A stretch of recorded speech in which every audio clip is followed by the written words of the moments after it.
వివరించడం జరుగుతూ ఉంది. మరోపక్క ఇటు పవన్ కళ్యాణ్ గారు, చంద్రబాబు నాయుడు గారు నాయకత్వంలో ఈ విధంగా ఇక్కడ కార్యక్రమాలు నిర్వహిస్తూ ఉంటే, అభివృద్ధి కాంక్షించే ఆంధ్రప్రదేశ్ రాష్ట్రానికి అన్ని విధాల సహాయ సహకారాలు అందించాలనే ఉద్దేశంతో కేంద్ర ప్రభుత్వం కూడా ముందుకు వెళుతూ ఉంది. మొదటి బడ్జెట్లోనే 50,000 కోట్ల రూపాయల ప్రయోజనాలు చేకూర్చే విధంగా కేంద్ర ప్రభుత్వం ఆంధ్రప్రదేశ్ రాష్ట్రానికి కేటాయింపులు జరిపింది. సాక్షాత్తు రాహుల్ గాంధీ గారు మాట్లాడారు, ఇవాళ ఆంధ్రప్రదేశ్, బీహారు తప్ప ఎన్డీఏ ప్రభుత్వానికి మరేం కనిపించడం లేదా అని.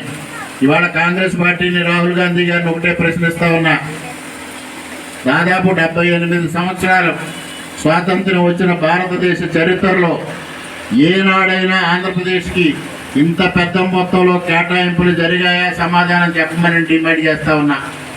ఇవాళ మొట్టమొదటిసారిగా కాంగ్రెస్ పార్టీ వల్ల ఈ రాష్ట్ర విభజనకు గురై ఈ రాష్ట్రం అస్తవ్యస్తమై ఆంధ్రప్రదేశ్ రాష్ట్రం అన్ని విధాలా వెనకబడిపోయిన పరిస్థితుల్లో ఆంధ్రప్రదేశ్ను ఆదుకోవాలని వాళ్ళ ఎన్డీఏ ప్రభుత్వం చేస్తున్న ప్రయత్నాన్ని హేళన చేయడం తగదు అని రాహుల్ గాంధీ కానీ అదేవిధంగా కాంగ్రెస్ పార్టీ కానీ డిమాండ్ చేస్తూ ఉన్నాం.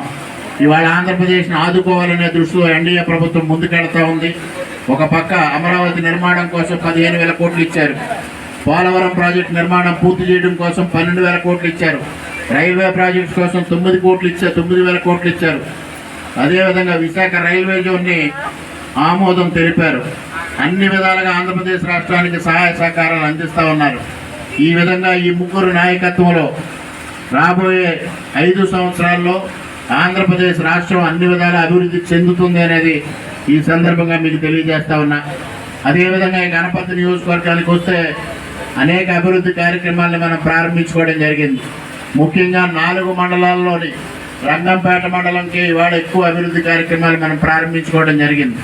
ముఖ్యంగా దొంతమూరు నుంచి రంగంపేట వెళ్ళే రహదారి కానీ, సింగంపల్లి నుంచి రంగంపేట వెళ్ళే రహదారి కానీ నిధులు ఉండి పూర్తి చేయలేని పరిస్థితుల్లో ఉన్న వైఎస్ఆర్సీపీ నాయకుల నిర్వాకాన్ని ఇవాళ మనం వాటిని మరలా తిరిగి పునర్జీవింపజేసి ఆ 2 రోడ్లు మొదలుపెట్టాం.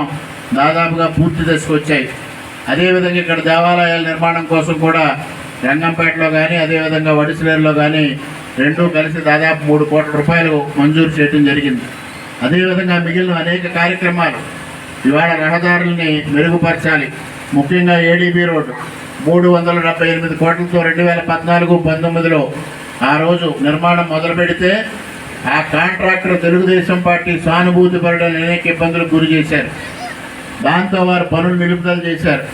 మరలా ఇప్పుడు ముఖ్యమంత్రి గారు మాట్లాడి ఏదైతే పెండింగ్ బిల్స్ ఉన్నాయో అవి ఇస్తానని వారికి వాగ్దానం చేసిన తర్వాత ఇప్పుడు పని మొదలుపెట్టారు. త్వరితగతిన పని పూర్తి చేసి డిసెంబర్ నాటికి ఇవ్వడం జరుగుతుందనేది కూడా వారు తెలియజేస్తూ ఉన్నారు. అదేవిధంగా మిగిలిన రోడ్లను కూడా అన్నీ గట్టెక్కించాలి. ముఖ్యంగా చాగల్నాడు పథకాన్ని తెలుగుదేశం ప్రభుత్వం ప్రారంభించింది. మరలా 2014 నాటికి అది పూర్తిగా డీఫంక్ట్ అయితే 7.5 కోట్లు ఇచ్చి దాన్ని పునర్జీవింపజేశాం. మరలా ఈ 5 సంవత్సరాలు ఆ పథకం అటకెక్కింది. మరలా ఇవాళ ఆ పథకాన్ని పునరుద్ధరించాలంటే దాదాపుగా 9 కోట్ల రూపాయలు అవసరం అవుతూ ఉంది. వెంకటనగరాన్ని పునర్జీవింపజేయాలంటే 5 కోట్ల అవసరం అవుతూ ఉంది. తప్పనిసరిగా ఆ నిధులు మంజూరు చేయించి ఇక్కడ ప్రతి ఎకరాకి నీరు అందించే విధంగా చర్యలు తీసుకోవాలనే దిశగా ప్రయత్నాలు మొదలుపెట్టాం. మరోపక్క కెనాల్ రోడ్ని నేషనల్ హైవేగా మార్పు చేయాలని ముందుకు తీసుకెళ్తా ఉన్నాం. అన్ని విధాలుగా ఈ నియోజకవర్గాన్ని అభివృద్ధి చేయాలి.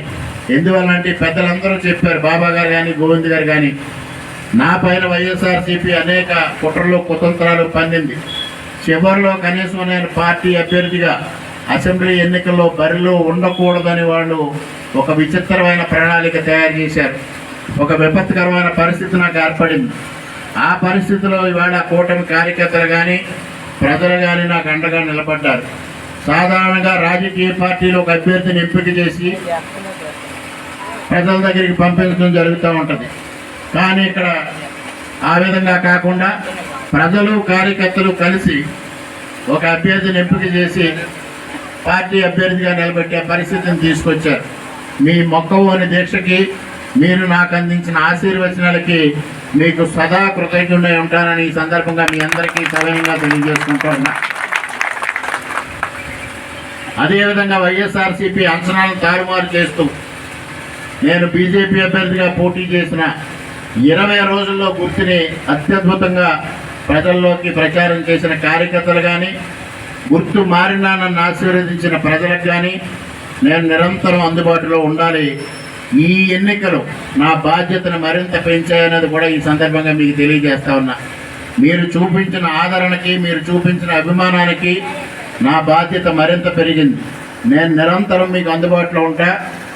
ఈ నియోజకవర్గాన్ని అభివృద్ధి చేయడం కోసం, సంక్షేమ పదవులు నడిపించడం కోసం నేను నిరంతరం కృషి చేస్తానని మీ అందరికీ సవినంగా తెలియజేసుకుంటూ, ఎవరికి ఏ సమస్య వచ్చినా నేరుగా నన్ను సంప్రదించి వారి సమస్యను పరిష్కరించుకోవచ్చని కూడా ఈ సందర్భంగా మీ అందరికీ సవినంగా తెలియజేసుకుంటూ, ఈరోజు ఈ కార్యక్రమానికి విచ్చేసి ఈ కార్యక్రమాన్ని విజయవంతం చేసిన అందరికీ పేరు పేరున హృదయపూర్వకంగా నా కృతజ్ఞతలు తెలియజేసుకుంటూ సెలవు తీసుకుంటున్నా. జై హింద్.